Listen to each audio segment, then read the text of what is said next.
All right, people. Next episode of Talkin' Thrones here tonight. Season 2, Episode 4, entitled The Garden of Bones. Pat, I think you had a little bit of an interesting non sequitur for this one, considering that for the second time, the title of the episode is related to your absolute favorite storyline in this whole season. Hey, I wonder if all the Talkin' TV fans understand that this is the garden of uninteresting storylines that Danny is entering into. It grows, right? You know, isn't that what the phrase is? It does indeed grow with every person that is left outside by the Cartheeds. But all of that and more on tonight's episode of Talkin' Thrones.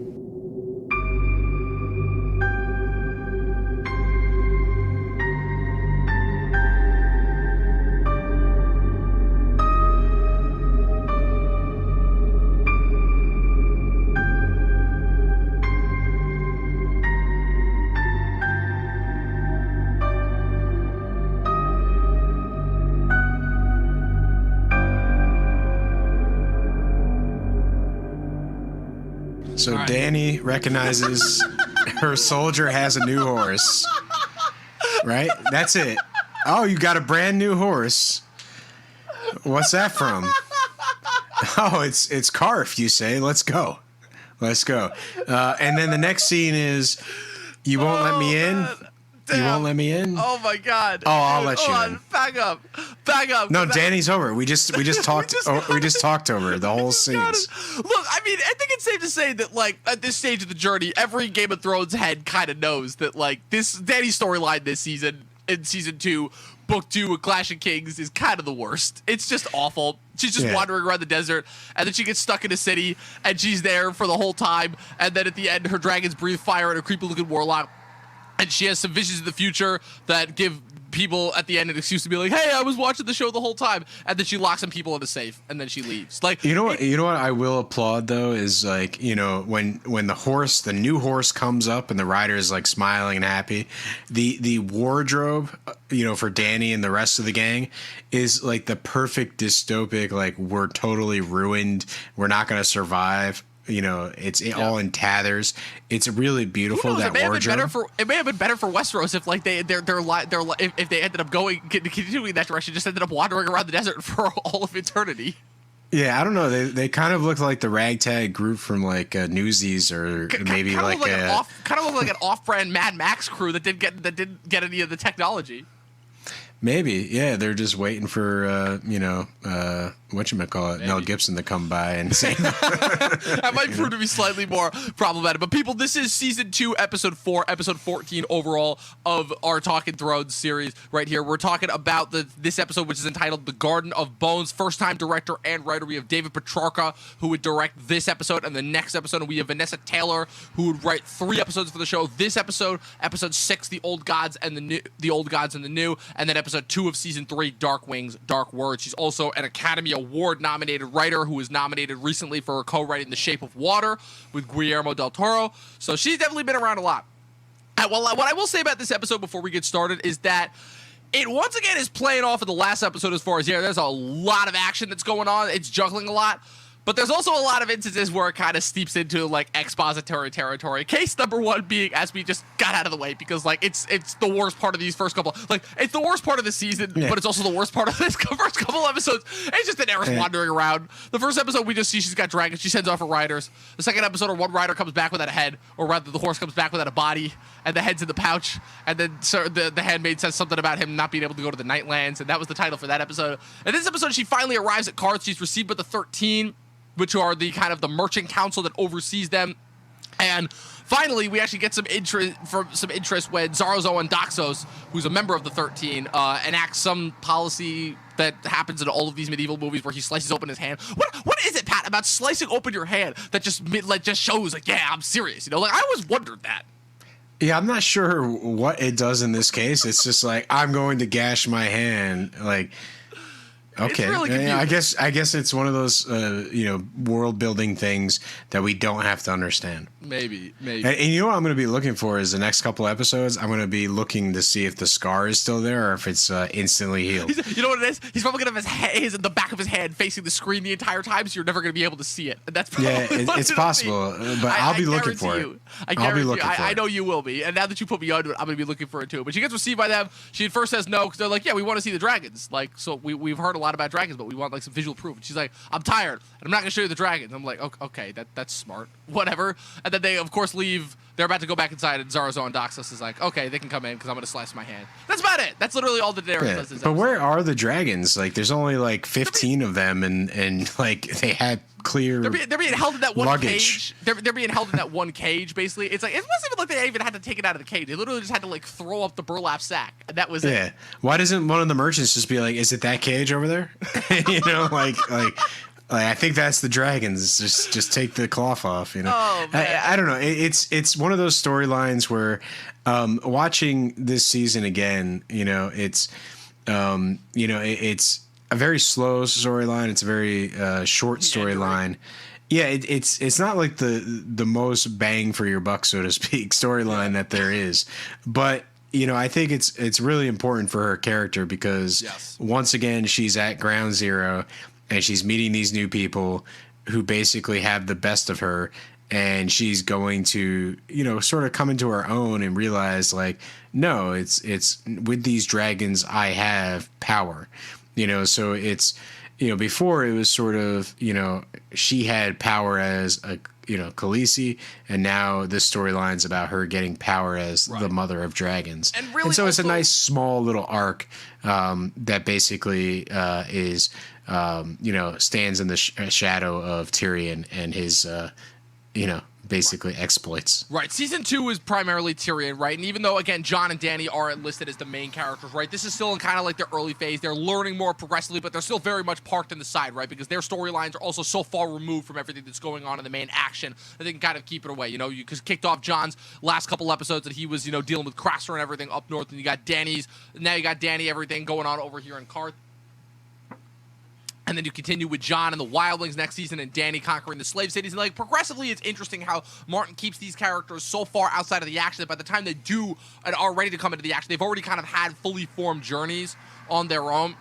So even though it seems like nothing's really happening in the moment for Daenerys, long term, definitely you can definitely tell this is a story that's going to make a difference, because again, it's kind of, she learns crucial lessons here just about like kind of ownership and like kind of like what the price of depending on certain people is here exactly. And kind of, you know, this is really her first example, you know, because she's primarily been with the Dothraki before this, and now she's like in a merchant city, and she's beginning to understand the idea of commerce, you know, and the idea of like having to make deals with people that you don't like all of that. It's very interesting how the seeds are still being sown, even if it's unfortunately kind of a case in a storyline that is a little bit stretched out for its own good, because the whole thing is that there's so much else that's happening in this season. Like, there is so much that happens within these first 4 episodes alone. It's kind of insane how much it still surprises me every single time I watch it. Yeah, like we're seeing Joffrey become a young budding torturer. Yeah, you know, like right in front of our eyes. You know, what does he do? He basically with Sansa,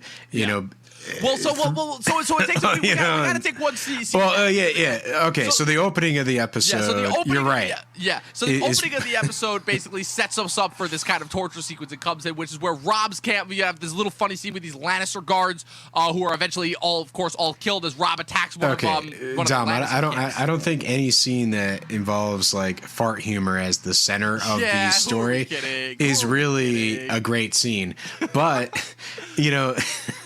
Having the wolf attack someone was pretty awesome. That made it all satisfying, because I'm like, oh man, Benioff and Weiss are better than this. They gotta go to a fart joke, really? That's what they're doing here. But yeah, so it ends up, of course, we see the aftermath. It pulls another classic early Game of Thrones move where we only see the aftermath of the battle. We see Robb Stark wandering around the battlefield, and we get another new character introduction to another character that is definitely going to be Rob's ally in the near future, Roose Bolton. You know, him and Robb are having a debate over what to do with the prisoners. Bolton suggesting that they torture prisoners. Robb's kind of reminding him, like, okay, you know, this kind of torture was forbidden in the North. And then, of course, he meets the next installment in his journey towards death. Bolton's has this great line, right? Or it's like, a naked man tells no lies, or something like that. And then, a naked man tells no lies, but a flayed man has none, or something like that. Yeah, it's really like we should go back and get the exact quote, but like, yeah, right. Oh man, that quote. That really is a great, you know, introduction to who Bolton is. You know, as a character, it's like, oh man, he torture is his thing, which, you know, should be a little bit of a hint here. Yeah. You know, Bolton Joffrey, they both like their torture time. Indeed. Yeah, and even though this scene is primarily used as like another exposition set up in order to launch us into the next scene, we still get introduced to Talisa Mygear, who this is the first, I believe, instance in which like we see this, what's it called, we've seen this happen a couple times going forward throughout the show, but this is, I believe, the first instance in which a character is completely changed from the books, like completely different name, completely different character, because the character that Robb Stark ends up marrying in place of the Frey that that caused him to break his vow with the phrase that we saw made last season, this season is in the books is a character named Jane Westerling, who is a member of a house called the Westerling House. That's a small house, basically, because he took a wound at this battle in the crag, and Jane Westerling helped nurse him back to health. And the whole thing about the Westerlings is it's very ambiguous about, because they're a Westerosi family, it's very ambiguous about where their loyalty lies.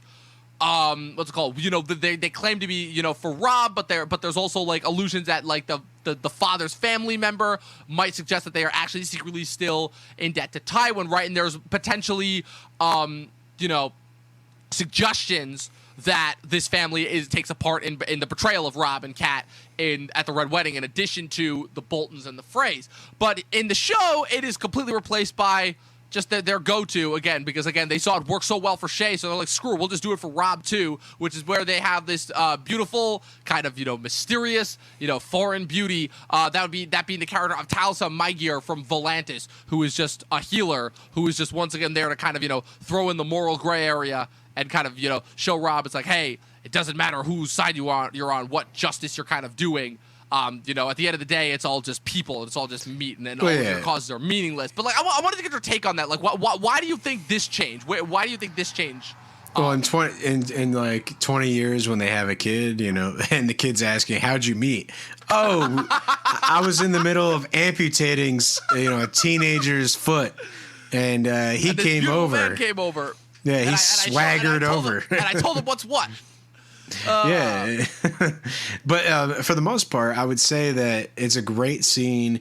The two of them are basically throwing back some personal philosophy, and it ends with, Robb saying, "Hey, this kid is lucky you were here," and then she quickly retorts like, but he was unlucky that you were here. Right. And so it's one of those things where she doesn't let it go. She tells him exactly the situation and that he should not forget exactly what he did to these people, even though they're sort of Lannister men. Even in this scene, she says, like, 6 months ago, they threw a spear in his hand, and that's probably the first time it was ever in this person's hands. And so it's the reality of war that Robb can't forget, and that's really what she brings up when they first meet. Right, and I guess kind of my interest in this scene, right, because they introduce her as a character that is supposed to be kind of like, supposed to open Robb's eyes as far as, what their war is actually accomplishing versus what he thinks it's accomplishing. But I guess my problem with this whole character and how they phrase it is that with knowing where it's going as far as with the decision for the Red Wedding, she ultimately becomes yet another plot device, because she is literally only there to kind of seduce Robb into like kind of changing his way of thinking for the war, so much so that he's willing to break his vow to the Freys and essentially all get them to where the Red Wedding ends up, And I guess just it's another situation like Shay where it's like, but in a way kind of more egregious, because at the very least with Shay, like, that character portrayal, like, it actually, does hurt, even if I think that, kind of the personification in the show versus the books is a little bit, off. But I don't know. I just can't help but feel like the version of this character that they have in the books, with her kind of being this, what's it called? Somebody who they're not quite sure is on their side or not. But Robb is kind of forced to enact this, what he considers this honorable act, because where she helped heal him, and as a result, he kind of feels obliged to marry her. Like, I don't know. Like, what's kind of your whole take on that? I think there's a couple of characters like Shay and Talisa, there we are. And Talisa, and even Raz. Like, Raz is another character that, started in season 1, is sort of like having a fling with Theon, decides to move down to King's Landing, becomes a really good employee for Littlefinger, Lord Baelish. and then she gets into this whole Joffrey storyline that we're about to talk about, and gets really trapped in the middle of the war between Cersei and Tyrion. And Roz's character is also very plot device driven. It's like, let's bring her up whenever we need a character to sort of be at that level, that very like trying to climb up the ladder, but really no one's letting that progress. You can only get to a certain point. And it's becomes a plot device, in terms of who Roz is as a character. And I think that happens with a lot of these side characters. They're just sort of, hey, like Pycelle, it's like, just bring him up whenever we need a good joke, someone to be slapped around, and or someone to sort of give some what was it, like diarrhea medicine he was given to Tyrion or something like that. So it's like there are these sort of characters that are just there that do have a big impact on the main characters, but they're just really support. And it's quite clear that the writers of the show really are they know who their support characters are, and they know what they're there for, and they're very economical about them. So I think Talisa is one of those characters where it's like you just need to give the audience enough to like her.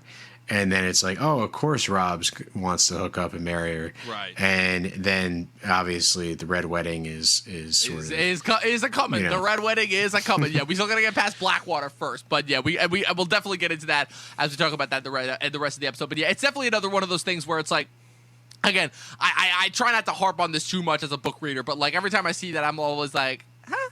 Like, what?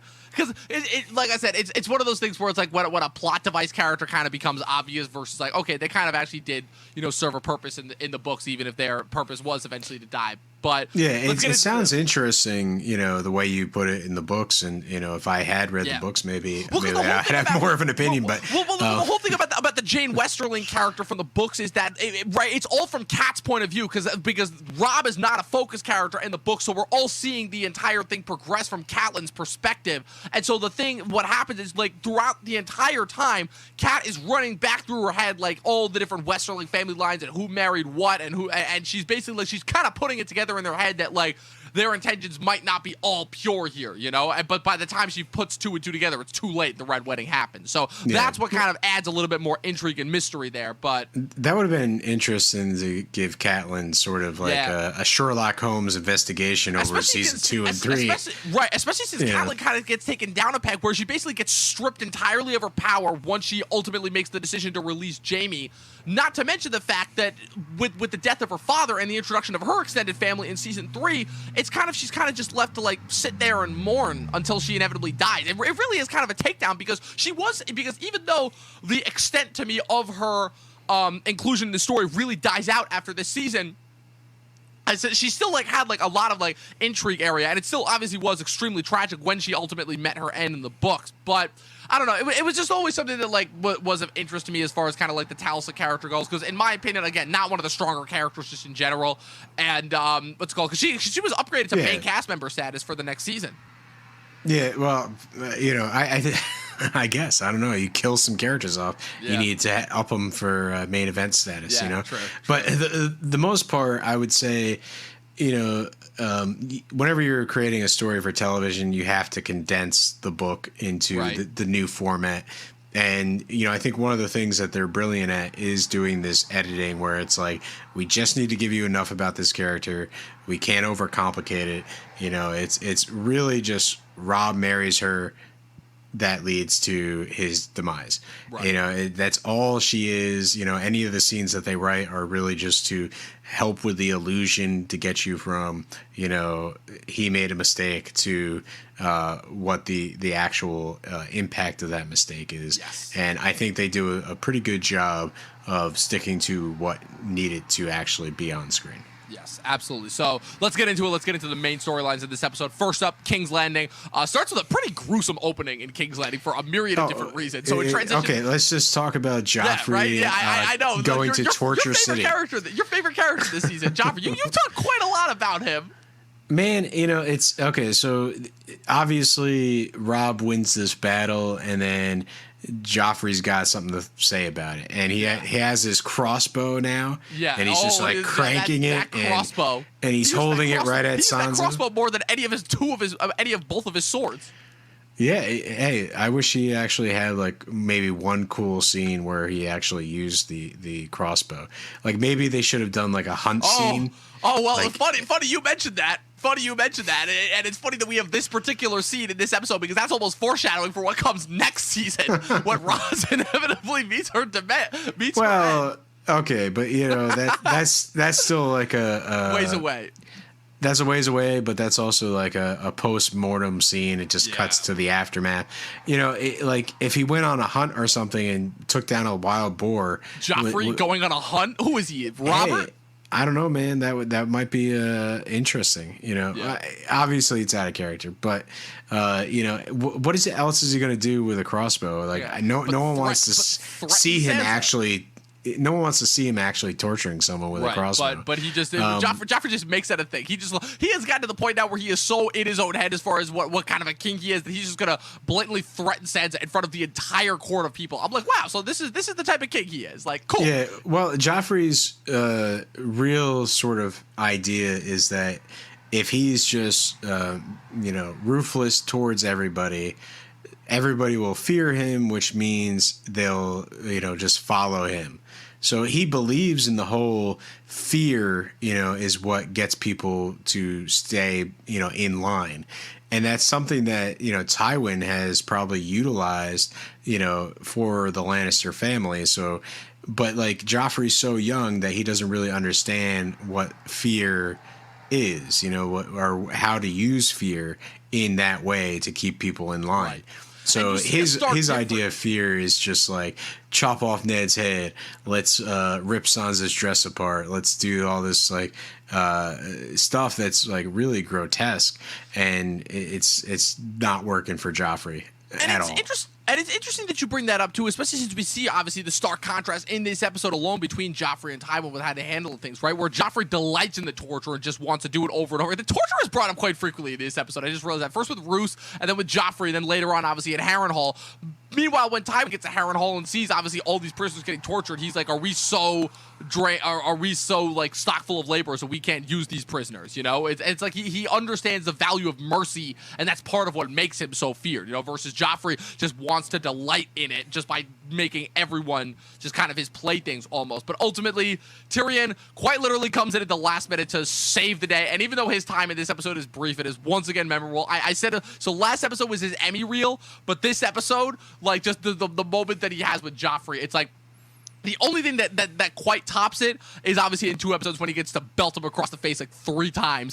But he obviously, he berates Joffrey. He says, "Wow, so you're doing this like in front of a whole court of people, and she's supposed to be your queen, and this is how you're treating her. Like you're not setting right. This is all about image, right? And right now, image-wise, the Lannisters are not looking so good. Stannis is doing us no favors, right? And so you've got to start acting up as far as that goes. Then of course, Meryn he's like the king can do what he likes, and Tyrion's like the mad. Well, actually, Joffrey says that, right? Joffrey's like, I can do whatever I want. Yep, Joffrey basically says he can do whatever he wants. Tyrion's like, the Mad King did as he wanted. Has your Uncle Jaime ever told you what happened to him? Kind of trying to reinforce and educate his nephew that a king quite literally doing whatever he wishes usually does not work out well for him in the long run.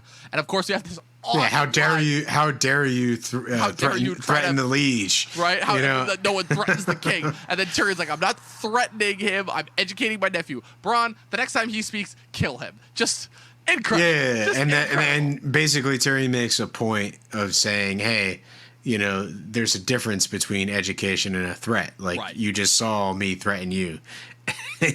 So yes. Again, it's Tyrion having that wit. Or being perceived to have that wit in this scene to really outrival his family members, and in this case Joffrey. But I think it's Bronn, right? Bronn comes up with the idea like, hey, Yes. Joffrey might need a little R&R. Yeah, to say the least, and that does not go well at all because So and Not Bronn, at you all. know, Bronn being a sellsword and the guy that basically, would be hanging out in a tavern or a brothel and are both, basically is like, hey, why don't you pay for some ladies to visit Joffrey and allow him to sort of forget being a king for the evening and enjoy, get some much needed relief. Exactly. So, so Roz and unfortunately, I don't remember the other another prostitute. I don't think she ever has a name. I checked too in the what's called in the like the Amazon where it has the cast members. Yeah. Nothing. She didn't have a name. I think she just said like unnamed prostitute or something like that. Yes. Well, I don't think the actor shows up again in the show, right? Maybe one more time, like as a background. I don't believe so. But yeah, so Roz and another character are there and sort of quickly come on to Joffrey and let him know that Tyrion sent us, to have a good evening. And Joffrey's like, Tyrion sent you, and instead of just relaxing and enjoying a decent night, he decides to crank up his crossbow, and intimidate Roz into basically beating this other the poor other prostitute to woman. within an inch of her life, and then basically tells her, he's like, yes, you will go back to him and you will tell him exactly what it is that you've done, because he wants him to see that like Tyrion doesn't have that, like he has just as much control over Tyrion as Tyrion perceives to have over him. And it's kind of like this really kind of fucked up balancing act where it's like, okay, where Joffrey is once again showing to Tyrion, he showed it to Cersei, and now he's showing it to Tyrion that like, yeah, I can do what I want and you best watch out. Well, yeah, it's a weird threat because like he's just really showing how dangerous he is, and reckless danger. Not like actual like I'll craft something and get you in your sleep, type of thing. It's more like, oh my god, like I give him this gift. I give him this gift. And basically, instead of, what is expected, which is having a night of pleasure with these two women, he basically decides to beat one of them or have the other one beat her. And it's like, that's just reckless. Like what it says, you do have this like anger sort of, you have this like power dynamic going on. But, Tyrion, like it's weird that they don't show the reaction, because Tyrion would just be like probably outright disgusted about Joffrey and just not think he's legitimately can rule a kingdom.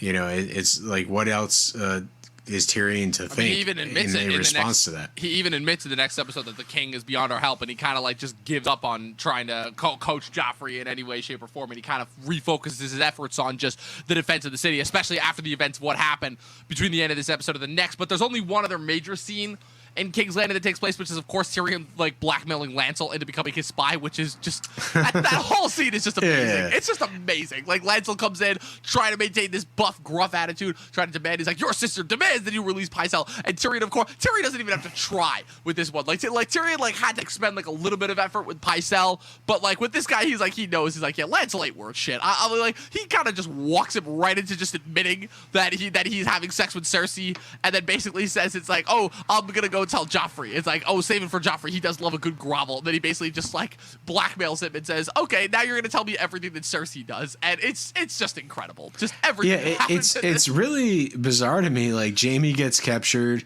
and oh hey, here's cousin Lysel. Let's Lancel. just Also, Lancel, I will say Robert Baratheon was spot on with his take on Lancel. Lancel Lannister. God, what a stupid name. Yeah, God, I miss Robert. that was a good scene. But like, it's just really bizarre. Like Cersei's just going around finding some cousin that she can replace Jaime with. Yeah. And there's a lot of ladder rungs between Jaime and Lancel Lannister. Like it's even there in the name. Well, yeah, but I think it's one of those things where she's just like, hey, I just need some comfort, I guess, in this really, and I guess the stress of having Joffrey, who's like a terrible son, and not running the kingdom, The least.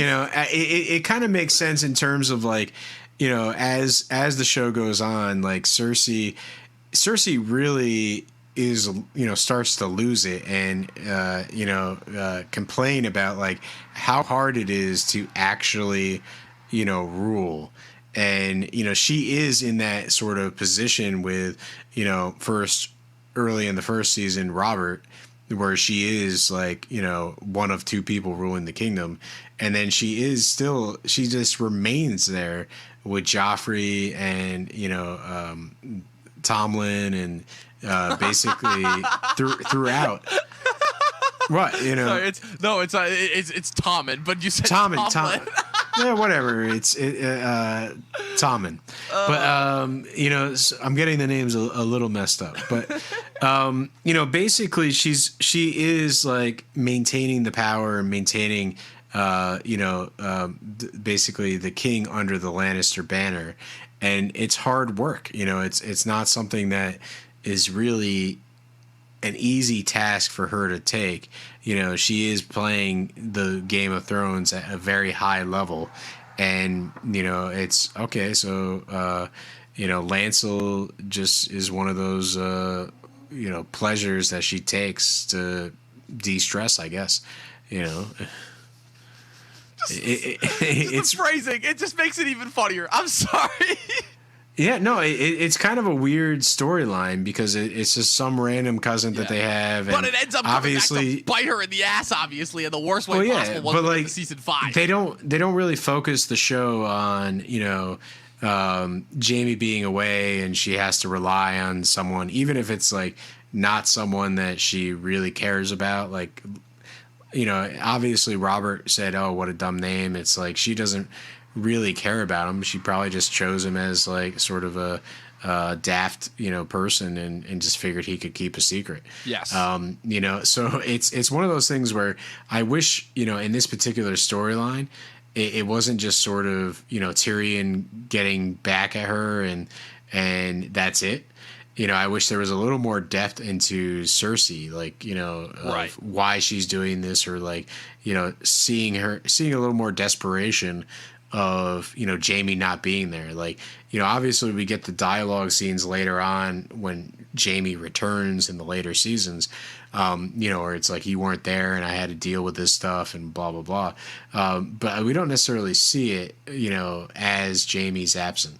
Right. It's sort of just alluded to, which is fine, right? But especially it because might be... Jamie has so little screen time in this whole season because he's a prisoner for most of it.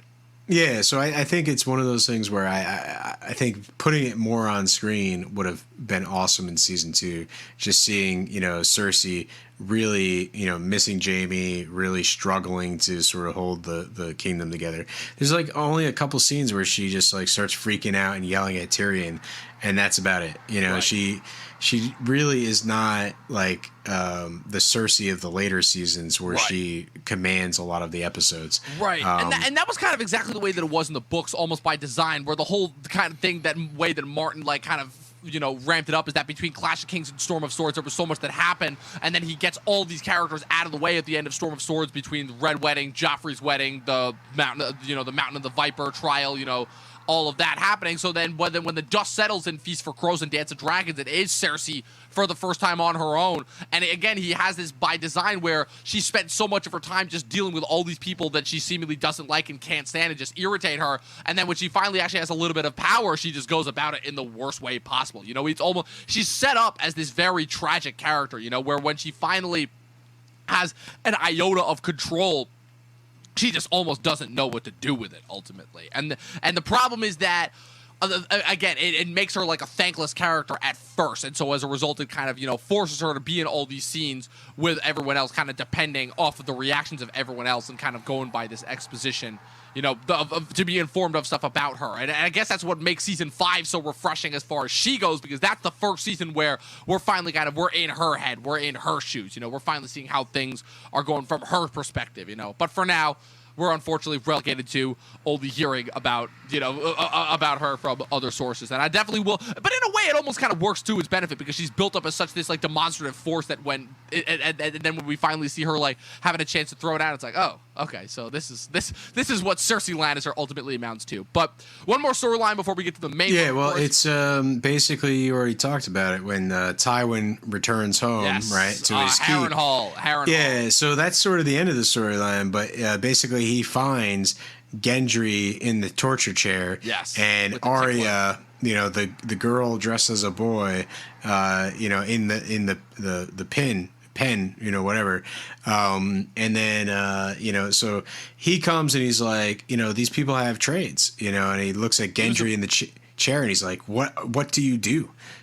Do you have a trade? And he's like, a smith. And Tywin like lights up. He's like, what the fuck? He's like, wow. Excuse me. He looks at Polliver as Polliver's trying to like smack around Arya, and he's like, you'll do no such thing, you idiot. Besides, that's not a boy, that's a girl. And he's like, clearly, it's almost like it's almost, and then when Arya explains why she's disguised as a boy, he's like smart. It's the beginning of like probably one of my like favorite sub arcs that just doesn't get talked about enough in the entire of the show, which is the back and forth between Arya and Tywin when he makes her his cupbearer, because it's almost like he, without knowing who she is the entire time, like he almost grows to have this like they almost grow to like kind of have this mutual admiration for each other, which in a weird way, it's I love the part, like you brought it up, but you kind of skipped over it a little bit. Like when, it's like, oh, very smart. Unlike this lot here.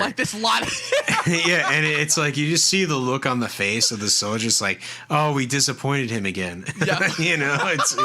It's a really funny scene. Having to deal with a bunch of disappointed kids, but yeah, it's hilarious. Like they get to Harrenhal, which of course has this rich, crazy history behind it that we'll get into in the later episodes. But it's essentially this giant smoldering ruin that in the center of the realm that for whatever reason has this massive value because of kind of, I guess, based on where it is location wise. But it starts off, Arya and the prisoners are there. They're watching this guy named the Tickler torture all these people, including this one poor guy. They're basically trying to learn the location of the Brotherhood without banners, which we don't really know about. This is the first time that we really hear about them, and they're kind of built up, and then until we finally meet them in the next season and kind of learn what their intentions are. But they're basically, from what we've heard, this kind of rebel band that's giving the Lannister forces in the Riverlands some trouble. But of course, this is where Arya starts reciting her list of names, obviously to herself, that she learned from Yoren in the last episode. And then, of course, when it's Gendry's turn to be tortured, after they unfortunately see the results of what happens with the boy that they were torturing the day before, when they are literally nailing his head on a pike. What a torture. This is all about torture, this episode. Is obsessed with torture. It's really weird. Okay, so they put the guy in the chair, and then they have a bunch of hungry rats in the metal bucket. Yes. And they put it on his stomach. And then they take a torch and they, heat up the end of the bucket. Right. It's in order to get the rat to, chew through his stomach. It's a torture technique I actually learned from the Fast and the Furious franchise. I will have you know, because they do it the torture sequence very similar to this in the second movie, Too Fast, Too Furious. Man, that franchise was so crazy. It was that torture was making the rounds. In Hollywood. In Hollywood, yeah. During that time period. But the main thing is, it's. That guy endured that all day, and then he just got his head on a spike, and it's like, just imagine the amount of fear everyone in that pit. There's like a scene where a woman's like, please, just a scrap of bread, and he I believe she gets slapped down. Where the woman is like listening to the screaming, and she's like, that's my son, it was my sister the day before, and my husband the day before that. And he's like, he lets him go. And then Gendry's like, he lets them go afterwards, right? And I almost, like, the woman didn't need to give any reaction, but I almost feel like just everyone almost like, or Hot Pie said it, but it's almost like everyone like just should have turned around and been like, did you look around? You see where you are right now? But I'll definitely say that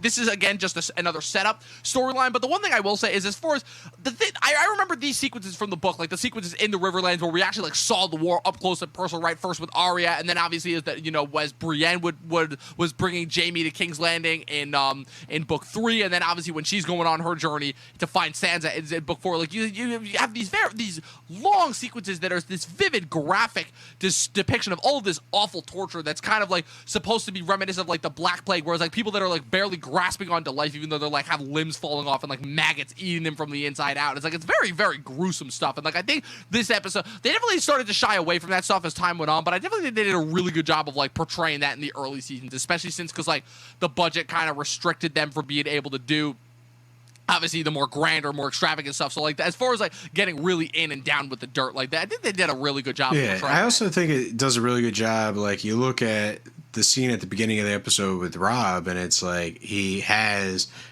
medics in there healing people, and there's really just talk about strategy and no, I'm not going to torture people.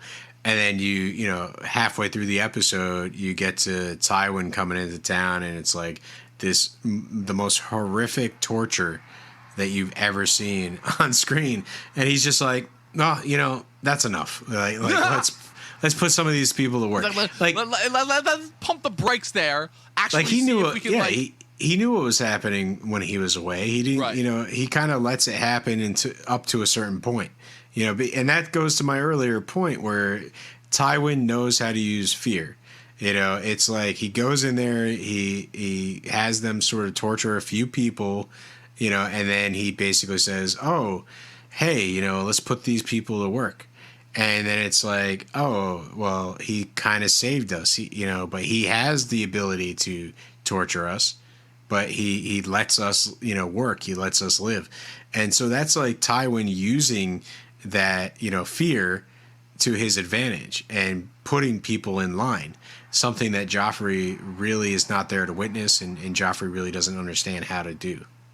Yeah, and it's interesting also kind of, again, how Tywin recognizes, I'm constantly in this weird conundrum with Tywin Lannister, where on one hand, right, he's this brutal leader that, you know, seeks to sublimate and gain control over everything with power, but then you have these, like, little brief moments where it's like, yeah, would he be the worst ruler? Because, like, he has these brief moments of fairness, right? He really only responds with violence when people provoke him, obviously. Like, he started this whole war as a result of, you know, his son, who he didn't even really like that much, being captured, and he, like, grants mercy to people who he knows that they're not going to get anything out of them about the Brotherhood. So ultimately, he grants like this moment of mercy ultimately, and ends up kind of giving all these people a chance to, like, you know, just live again. So it's like it's one of it's one of those moments that we constantly find ourselves in, where it's like, oh man, this guy is such a tyrant, he's so awful, and then you meet him and he's like, well, he's not that bad of a guy, but he's clearly that guy is like, yeah, if you cross him, he will destroy you.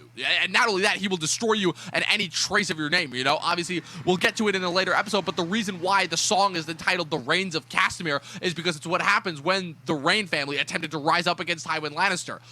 Because that's all that was left. There wasn't even any trace of their castle for them to for there to be remembered, because that's what happens when you cross Tywin Lannister ultimately. So it's a good scene, it's a good setup sequence, it's a good kind of reinforcement.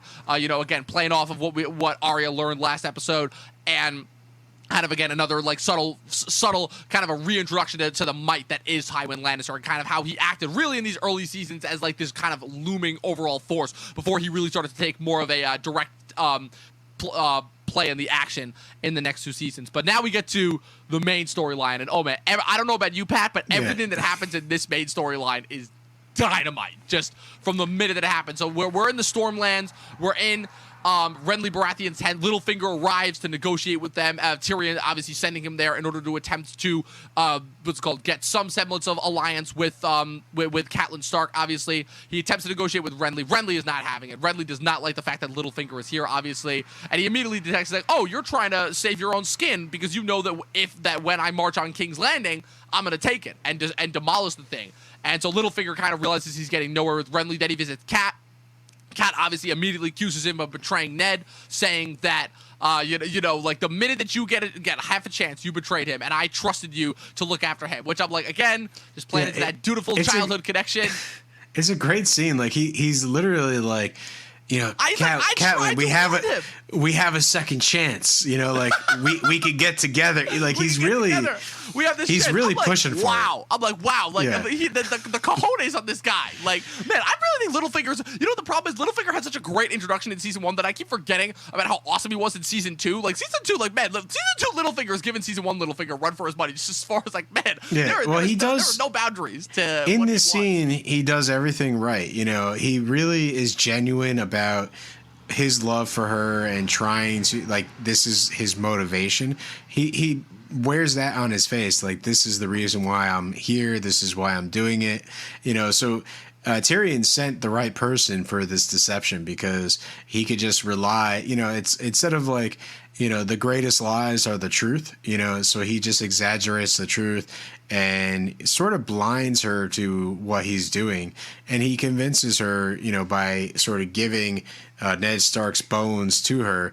This is sort of starts the ball rolling in her mind, like maybe I should release Jamie on the side, right, to get my daughters back. And I think this is one of this is a really good scene that really shows this, a quite clever deception at work.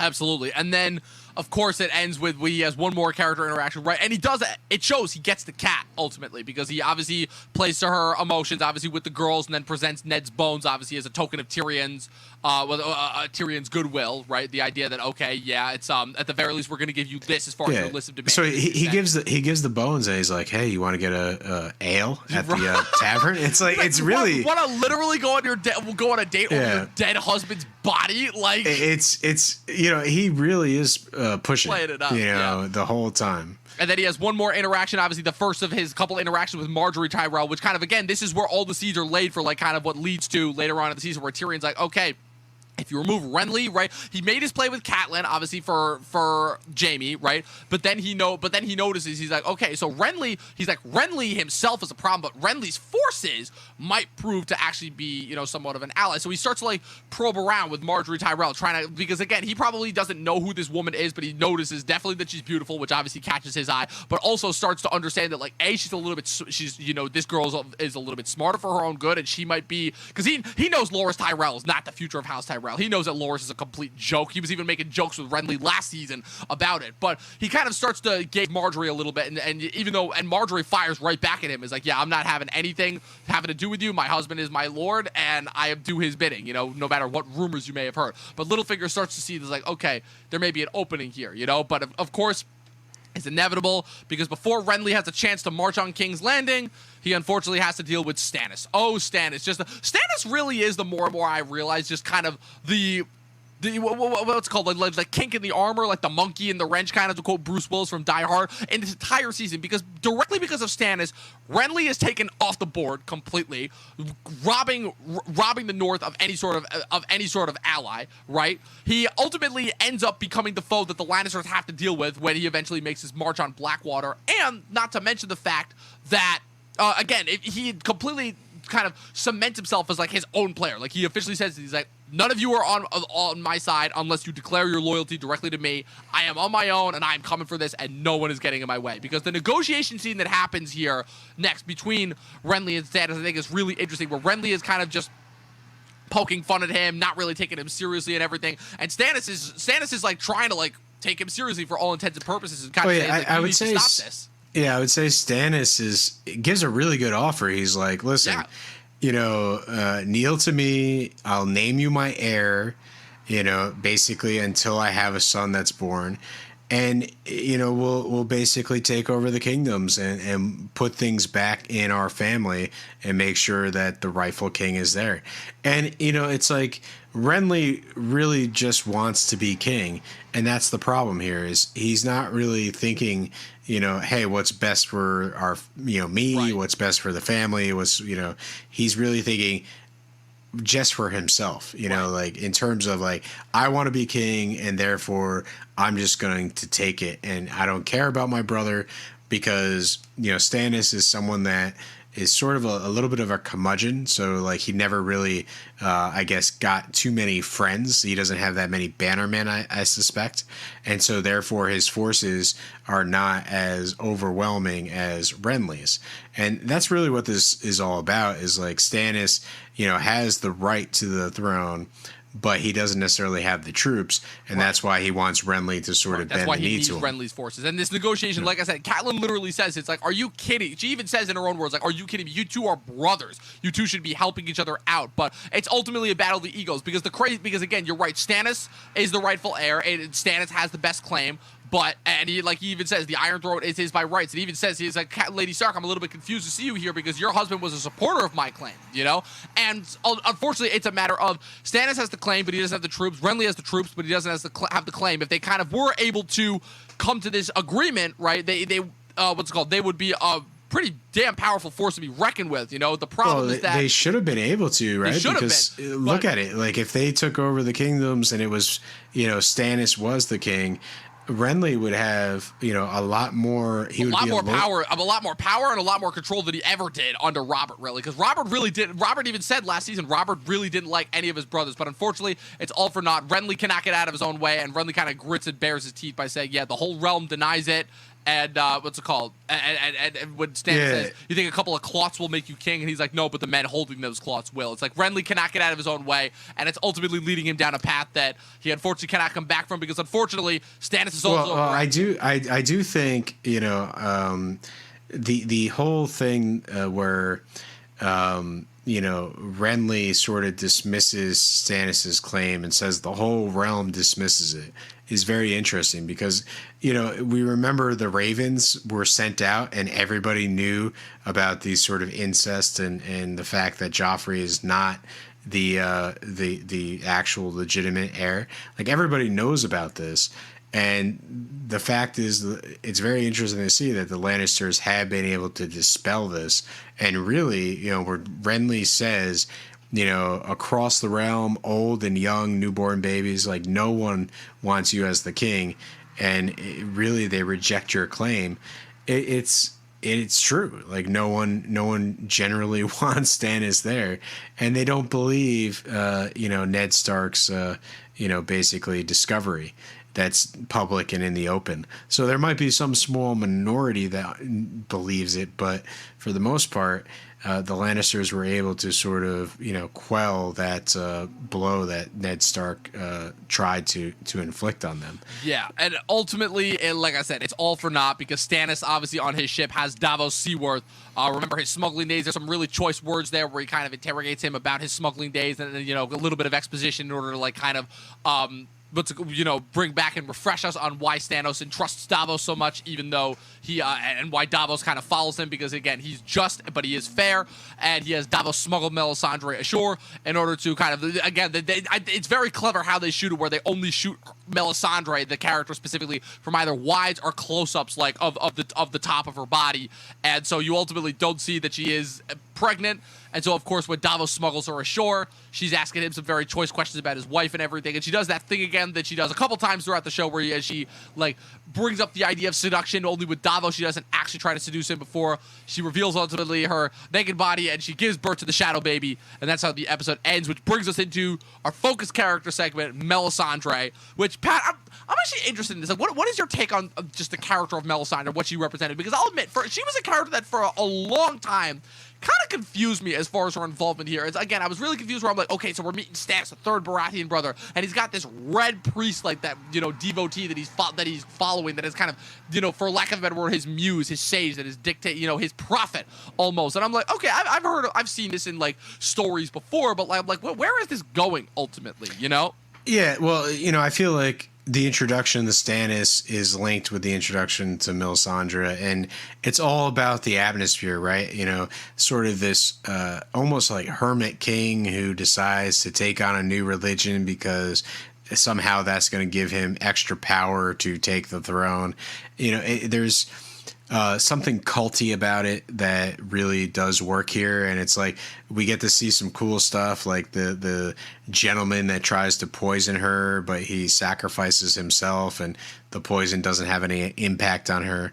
Like, we're in the early days of Melisandre at this point, and for the most part, it's like she does have power, granted by the Lord of Light, but like, what really is the Lord of Light's power? It's how do these things come about? There's a big mystery going on, and I really think that's what Melisandre's character serves, really, for a good portion of the series. Yeah, it's a very large source of mystery, right? It kind of brings us also, we're crossing it over again with our Gotcha First segment with the Red Priestesses, right? Where the whole thing about them is no one really knows kind of a whole lot as far as the origin, right? They're obviously in the clergy of the faith of R'hllor, the Lord of Light, obviously from the Shadowlands of Ashai, right? They're kind of known for the red clothing that they wear. They appear to be really just zealous proselytizers, because we see obviously after season 4, throughout season 5 when Tyrion is journeying throughout Essos, he sees the Red Priests all over Essos kind of preaching the name of Daenerys, since she's quite literally the dragon reborn, right? And obviously the whole thing, right, is that R'hllor is supposedly, what's it called? The being of light, of warmth in the universe, and that his ultimate enemy is the Great Other, So it's interesting kind of where, obviously, the dragons are supposed to be this one kind of element of fire in the never-ending fight between ice and fire against, the inevitable kind of coming of the White Walkers. But it's interesting now to see, like, this other aspect, especially since, because, again, of all of the religions that are introduced within Westeros, aside from the Faceless Men, which, again, the extent of their sorcery, I think, is very limited, but the Red Priestesses, like, have a full-on variety of powers at their hands. Obviously, again, some examples: the ability to see poison, the ability to never get cold, the ability to last for like hundreds upon thousands of years, but under the guise of still remaining young and vibrant. In this case, the ability to produce shadow assassins. Throughout the show, again, it's the early kind of seeds being dropped of magic existing in this world without it necessarily focusing on it. And even though ultimately, as we see in the next episode, it's used as a means of a technique of Stannis in order to seize control of Renly's forces without actually having to engage him in open battlefield. It's interesting to me kind of how Stannis is once again kind of and by proxy, Melisandre are kind of getting around this idea of honor, where we obviously, again, that kind of is contrasting him from Ned Stark, where, again, kind of Stannis is almost introduced as like the Ned Stark substitute in a way where it's like, okay, this is what Ned would have done if he were like kind of isolated from everything but doing everything right. But Stannis, as we know, is obviously willing to bend or break the rules in order to get his way. I forgot what Stannis says to Davos. He says, Davos like pleads like this is not the way to do it, and then Stannis says, wars aren't won, right? Without these types of deceptions. I forgot how they phrase it, but for the most part, it's like. No, he says surely there's a more honorable way to do it, and he's like, honor doesn't win wars or something. Yeah, like that. Exactly. And but Stannis like understands, how to fight wars, right? That's part of his myth leading up to his introduction, is that he is someone that really knows, very experienced battle commander. Yeah, how to win, and so he knows when to deploy deception, and this is one of those cases where Melisandre has sort of seduced him, promised to give him a son. It's going to be a shadow baby thing, but I don't even know how. Just trust me. Is that what she said? Just just trust me. Just go with it. This will totally work out.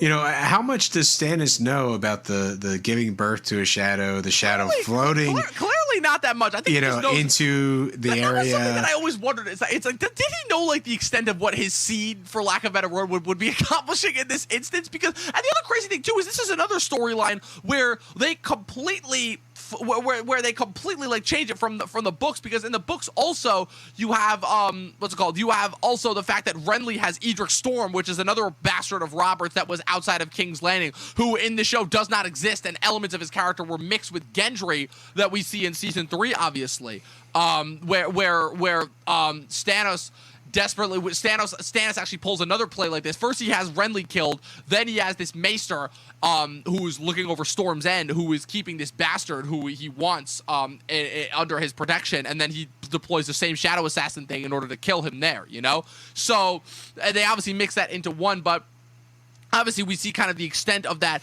continue into next episode, but I think it's interesting kind of how Stannis makes this play without kind of really knowing what's going on. He just knows that, Melisandre is going to handle this, and then at the end of the day, I'll have one less enemy on the field, But he obviously does deal with it, because at the end of the season, we see him, come into, personal blows with it, where he, kind of admits he's like, I killed my brother in order to get this, and I didn't even win. Because the sad fact is that at the end of the day is that Stannis is doing all this, and Melisandre is helping him do all this stuff, but he loses at the end, and the sad fact is that he kind of never recovers from Blackwater, from his loss in the Blackwater. So, yeah, I would say tracking Stannis throughout the rest of the show and the Lord of Light, when you get something from the Lord of Light, it's almost comes with like a heavy price. Yeah, it's a heavy price, but it's also you might not necessarily get everything that you wish for. You're only going to get certain things. And you got your wish. You got Renly's army, and as we'll see later in the season, he can use that to attack. but ultimately at the end of the day, like the Lord of Light is not guaranteeing that he could win. Right, exactly. And that's ultimately where we end our episode. The only thing left that we have to do is, of course, you guys know it. It's a staple of it, the death count of the episode. We had 2 deaths this episode, which is those poor Lannister guards at the beginning who got killed by who were killed by Grey Wind. Of course, R.I.P. that guy who did the fart joke. And then, of course, the guy that the tickler had tortured, whose head we saw later being nailed on the spike. Those are our 2 deaths. Yeah, I think a few hundred extras were probably killed. In that. But again, we already talked about our stance on battles and all the people who die in battles. So we're gonna leave it at that. And that was ultimately our next episode of Game of Thrones, Talkin' Thrones, Garden of Bones. A lot of bones, a lot of owns going on here just in general. We'll be back next week. You would think we would have talked more about Danny for an episode that's named after her. Oh man, we're just gonna have more of her. Now she's gonna be wandering around the city instead of in a car, instead of in the desert. So at the very least, that'll be somewhat better. But people, let us know your thoughts on this episode in the comment section below. Be sure to keep tuning in every Sunday for our continuing coverage of this show. We're only getting started. We're almost at the halfway point, Pat. Next week, halfway point of season 2. Then we got another 5 episodes after that. It's crazy. We are banging these out ultimately. Where can the good people find you? Listen, basically here on Talkin' TV, that's where I am right now. I do have an Instagram at Patrick W. Huber. Hey, maybe I'll post there. I keep saying I will. I take photos, but I never transfer them to my phone. So I need to get on this. I need to just get the workflow going and get it done. Yes, and you can find me right here on the Talkin' TV channel, Facebook and Instagram at Talkin' TV Podcast, where I post every single day, sometimes twice a day. Also, if you guys click the subscribe button below, click the bell button next to it, leave a comment down below, you'd be helping out the channel tremendously. Like I said, new episodes of Talkin' Thrones uploaded every Sunday at 8 p.m. Eastern Standard Time. Thank you guys once again for tuning in. Follow me on my personal social medias at Movie Nerd Reviews on Facebook and Instagram. We'll catch you guys next week. 12 seasons in a short film. And watch more fucking movies. Yeah, get tortured less. You know? Like, that's my advice. And watch more Game of Thrones. We'll see you guys next time.